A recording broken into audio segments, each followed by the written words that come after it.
Thank you as well to the many, many kind-hearted people from all over this country and around the world who have reached out to me directly in recent weeks with messages of support. I have spent years toiling away in the relative solitude of my chambers with just my law clerks in isolation, so it's been somewhat overwhelming in a good way to recently be flooded with thousands of notes and cards and photos expressing just how much this moment means to so many people. The notes that I've received from children are particularly cute and especially meaningful because more than anything, they speak directly to the hope and promise of America. It has taken 232 years and 115 prior appointments for a Black woman to be selected to serve on the Supreme Court of the United States.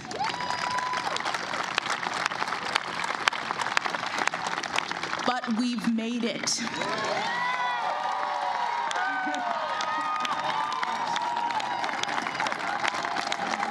We've made it, all of us, all of us.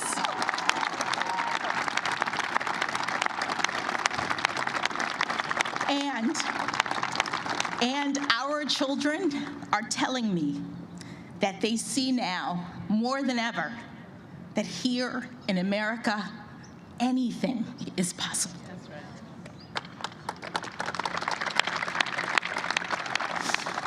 They also tell me that I'm a role model, which I take both as an opportunity and as a huge responsibility.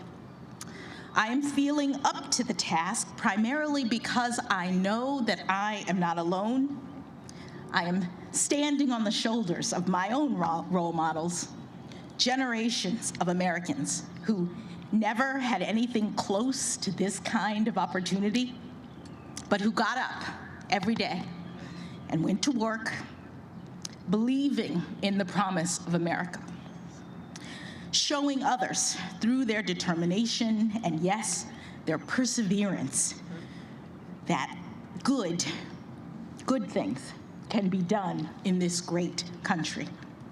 From my grandparents on both sides, who had only a grade school education but instilled in my parents the importance of learning, to my parents, who went to racially segregated schools growing up and were the first in their families to have the chance to go to college.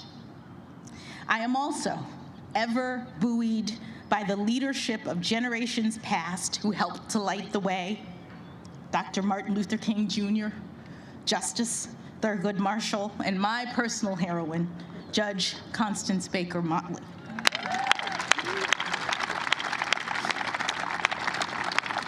They and so many others did the heavy lifting that made this day possible.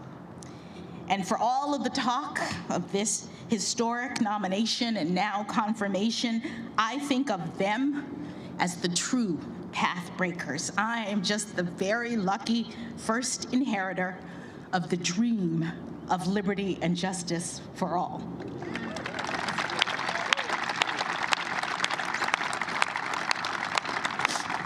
To be sure, I have worked hard to get to this point in my career, and I have now achieved something far beyond anything my grandparents could have possibly ever imagined. But no one does this on their own. The path was cleared for me so that I might rise to this occasion. And in the poetic words of Dr. Maya Angelou, I do so now while bringing the gifts my ancestors gave.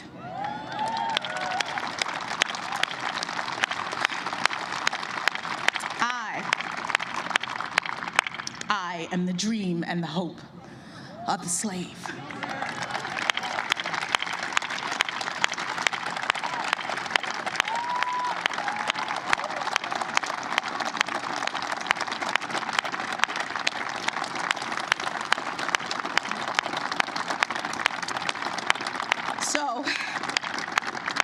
So as I take on this new role, I strongly believe that this is a moment in which all Americans can take great pride.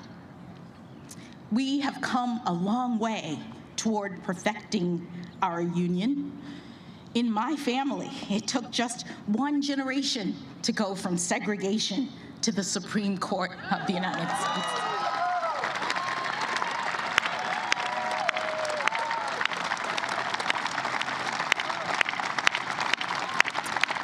And it is an honor, the honor of a lifetime, for me to have this chance to join the court, to promote the rule of law at the highest level, and to do my part to carry our shared project of democracy and equal justice under law forward into the future.